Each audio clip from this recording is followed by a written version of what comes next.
What did we learn from yesterday's game for USC? They took care of business in the Coliseum, 56-28 against San Jose State. That was the final score, but with every win, there's always something to kind of unpack, if you will. There was some good yesterday. Actually, there was a lot of good. Heck, you win the game. There's no such thing as a bad win, so we'll unpack that. There was also some things that you maybe look a little bit closer at and say, is that something that we're worried about in week 0, or is that something that maybe we got to kind of just give a little bit more time to, and eventually it'll sort itself out. A lot to take away here. Before we unpack it all, make sure you're subscribed, because we talk college football and only college football every single day. We don't take a break here. College football doesn't take a break, so we don't either. Make sure you're locked in. USC fans, had a lot of y'all join us here in the recent last couple of weeks even. If you haven't yet joined the party, no time like the present to subscribe. Also follow me on Twitter. I'm not calling it X, calling it Twitter. And on Instagram, at JD Pickell on both those platforms. So we appreciate you in advance for that. So I think when you look at yesterday's win for USC, a couple of things can be true about this defense, because that's going to be what everybody wants to talk about. I mean, at halftime, it's 21-14, and the punchline culture that we live in was out in full effect. And it sounded like USC's not playing in defense, or, oh, here's USC's defense again. They can't stop anybody.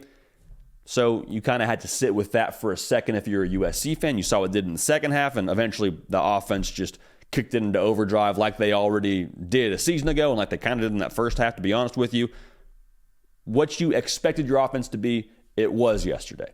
Going back to the defense, though, I think two things can be true. The first is there is so much more talent on the field from a personnel standpoint, from a roster standpoint on that defense than you had a season ago. I mean, Bear Alexander, he was just absolutely wrecking shop on that San Jose State offensive line. I don't expect that offensive line for San Jose State to be par for the course for what USC is going to play going forward. But Bear Alexander looked like a grown man playing against Pop Warner kids out there. Like they had to commit extra blockers almost every single snap, it felt like, when they were passing the ball at least. You had to give him extra attention, and if you didn't, he was going to swim you, he was going to bull rush you, and you weren't going to be able to do a thing about it. He made his presence felt, whether he was in the stat sheet a ton or not.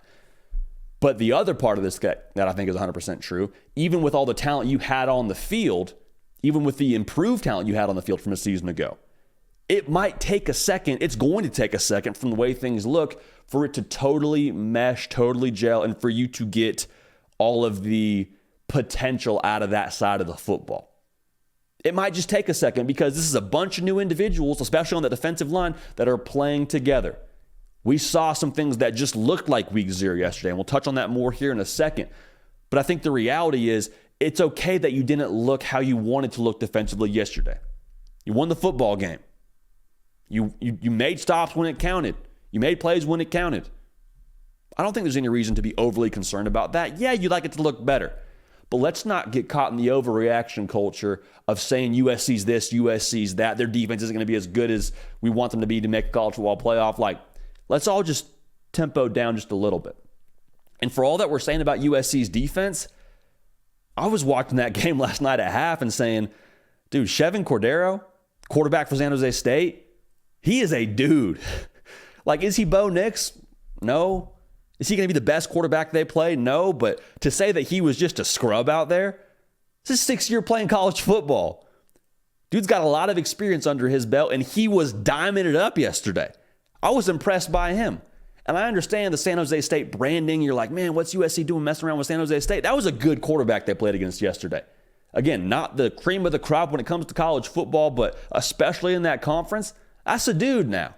So let's give Chevan Cordeiro his flowers. Let's not just make it seem like USC's defense was the only thing that was messing up yesterday. Like, Chevan Cordeiro did a lot of things to, I think, compromise that defense with his legs.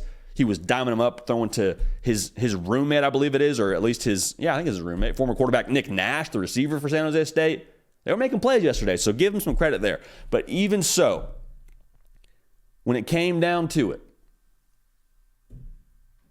Caleb Williams did Caleb Williams things yesterday. Stat line is about what you would expect from him. 18 for 25, 278, 4 touchdowns. I mean, just the way Lincoln Riley draws it up, right? Snap goes past his leg. He has to run back there and pick it up and throws it like 70 yards for a touchdown. exactly how you talk about it during the week, right? He's special, man. He's special. And again, it's week 0. It's the Heisman Trophy winner. This is kind of what we have come to expect from him. He just always looks like he is so in control of the entire operation in the Coliseum. He is so smooth with the football in his hands, and he looks like he's just setting the pace for everything going on. He's never out of control. He just kind of flows with the game. Like, he gets the Pat Mahomes comparisons, and that's fine. I'm not here to really unpack that too much. But really, it's like he's rolling out. And even the whole thing they were doing yesterday with that like pseudo triple option attack where he's either giving it or pulling it and running around the edge and then has that outlet he can throw to. I mean, he's just holding it till the last second. And that's an awkward spot to be in for a quarterback because you're getting pressure on you from the corner who's trying to tackle you and that edge defender, the overhang players coming up and trying to play you. And there were plays where Caleb Williams is just, kind of taking his time, tempoing, and at the last second gets it out to Zachariah Branch or whatever it would be. Dude is special. He is very special. Yesterday was no exception. It looks so effortless for him, and he's going to be a version of what we saw last year. I fully believe that. Fully believe that. You're encouraged by what you saw from him yesterday, and that's kind of what we've come to expect from him yesterday, is just being special in those kind of settings. Now, Zachariah Branch, man, true freshman wide receiver, and if you follow recruiting, especially if you're a USC fan, you already knew about this guy. If you've been locked into We Are SC, USC's On3 site, you know about what he's been doing behind closed doors. But man, he is electric personified. I mean, what he did yesterday with the kickoff return that looked like Reggie Bush, and that's a big statement now. I'm not the only one saying that. That was kind of the feel you got watching him run that kickback yesterday. Also caught a touchdown. He was a top 5 player in the country for us here at On3. Charles Power just knocked this out of the park. Bat flip kind of evaluation from him. 5-star plus kind of player. Charles Power, director of scouting and rankings for those of y'all that don't know. Zachariah Branch, for those of y'all, like I said, that have kind of kept up with him a little bit, this wasn't enormously surprising. It's easy, I think, to see what he did and say, oh, good for that freshman. He's going to be good for a long time at USC. Good debut for him. I don't think this was just a freshman making a strong debut. You could tell by watching him. And I think everybody that was in the building there and everyone that got the free trial to Fubo TV and as we're watching that game yesterday, you could tell there was some special sprinkled into what Zachariah Branch did yesterday. To look so in control, to look so comfortable, to be so dynamic, so explosive, that kick return he ran back is a perfect example. He looks so comfortable and in control. You don't see that from freshmen. You don't see that from guys walking out there for their first ever start. I don't care who it's against, whether it's San Jose State or whether it's against Alabama. That was a special performance yesterday from Zachariah Branch, and I think it's just the tip of the iceberg. Because like I was saying a second ago, when you watched him run that kickback, when you watched him in the open space as a true freshman, you kind of got that feeling and kind of got that memory going of Reggie Bush, Tavon Austin, DeAnthony Thomas. Like, that is rarefied air to be in, but I think that's the only comp in my mind right now from what we saw yesterday that fits what he did. Special from Zachariah Branch yesterday. Not just a, hey, good freshman performance. No. He's going to be really good for a long time at USC. First Trojan player, I believe, since Adoree Jackson to have a kickoff return and a touchdown reception in the same game. We all know how good he was at USC. He's got that hold your breath factor every time he touches the rock. And this won't be the last time we see this from him. Zachariah Branch going to be a staple, I believe, in the USC offensive game plan and will be a staple, obviously, in their special teams approach going forward. We're going to hear a lot from this kid this year. So USC fans, buckle up, enjoy this. He's going to make your offense even more potent than it already is. Just another toy for Caleb Williams. And like I said, what he does on the special team side of things, it's going to be very difficult to overstate the importance of that week in and week out. So like I prefaced a little bit, you saw some things yesterday that just looked like, hey, it's week 0. We don't have everything totally firing on all cylinders just yet. Caleb Williams, as good as the offense was yesterday, I wasn't thrilled with some of his body language. Like, things weren't going great for them at the end of that first half, and you kind of see him doing the palms up. You see him getting frustrated because he's such a competitor, because he expects that of his teammates. He expects that of himself. They're not supposed to stall out at the end of the first half and not get a first down and have to punt it away. That's fine. I am totally good with him being frustrated. I need him to have the cool hand. I need him to be steady and have all his teammates feed off of his lack of panic. He wasn't panicking yesterday. I'm not saying that at all. I'm not even down on Caleb Williams. I'm just saying you could tell that there was some frustration at times with what he was seeing from his offense. And they scored 56 points. So there's that. Take of that as you will.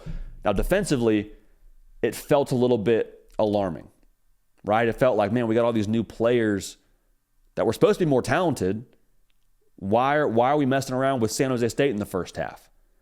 Saw some busted coverages. You saw, some maybe missed tackles you weren't crazy about. But I think that the thing for USC now, this defense has an opportunity to really improve from this point forward, and they don't need to really be clicking until October, where you play Notre Dame at Notre Dame October 14th. So here's the thing now. Setting the internal tone the rest of the way is going to be paramount. Because that back half of the schedule, as loaded as it is, the front half of the schedule, you have a chance to really get things figured out, defensively at least. So there needs to be a concerted effort from the leadership in that locker room that the games they're about to play here, they are progress games. It's not just a transactional, hey, let's show up, let's get the win, get out of there, that's all we got to do. Yes, you want to win the football game. If you lose the football game, we got bigger problems. But I think when you look at the opportunity here for USC, it is a tremendous stretch here where you can really focus on getting things figured out as a defense and trending upward and building and ramping up to that game October 14th against Notre Dame. Because from that point forward, it's go time. That back half of the schedule is an absolute gauntlet. Okay, so we got to be ready to roll when it comes to that stretch of the schedule. But like I said, in this front half, you can afford to ramp up and figure it out and be a project as we get closer and closer to football games that are going to impact the college football playoff and be up against rosters that maybe scare you a little bit more than what you saw yesterday and what you'll see in the coming weeks. So was USC ready for a Utah yesterday? Were they ready for Notre Dame yesterday defensively? Didn't feel like it. I didn't leave feeling like USC's defense was going to be able to match up should they have drawn a team like Utah in week 0. But that's the great news about it. It was week 0. There's no reason for us to overreact based on how you look the first time out of the chute. It's all right. So as long as USC continues to make an effort to put it together, understand there was issues, understand there's things that we got to correct and figure out and be better at, and they take the appropriate steps to climb that mountain as a defense, as long as they're ready to roll by October, when it's time to really, bring the hammer here defensively, I think they're in good shape. So let's be slow to jump in with punchline culture and talk about USC's defense and what they're not going to do. Like, I wasn't overwhelmingly concerned from what I saw from that defense yesterday and what they could be going forward. It's week 0, saw some week 0 things, but as long as you have Caleb Williams playing quarterback for you, you're always going to have a chance, and you got something special in true freshman receiver Zachariah Branch. Let's play ball, baby. Appreciate y'all tuning in. Make sure you're subscribed. We are live Tuesday, Wednesday, Thursday, 11 a.m. Eastern. Make sure you subscribe to the channel. Come join us on those days. We'll have a real good time in the live chat. We appreciate y'all. We love y'all. We're going to keep this party rolling.